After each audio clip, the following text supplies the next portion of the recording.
যমুনা বাংলাদেশের প্রধান তিনটি নদীর একটি। এটি ব্রহ্মপুত্র নদীর প্রধান শাখা। যমুনা গোয়ালন্দের কাছে পদ্মা নদীর সাথে মিশেছে। এর পূর্ব নাম জোনাই।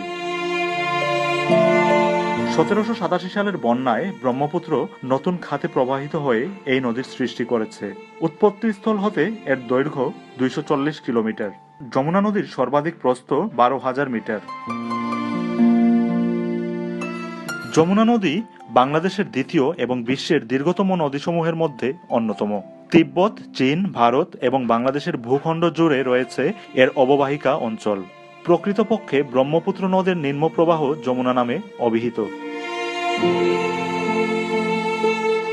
1782 থেকে 1787 সালের মধ্যে সংঘটিত ভূমিকম্প ও ভয়াবহ বন্যার ফলে তৎকালীন গতিপথ পরিবর্তিত হয়ে বর্তমানকালের যমুনা নদীর সৃষ্টি হয়। জামালপুর জেলার দেওয়ানগঞ্জ উপজেলার বাহাদুরাবাদ নামক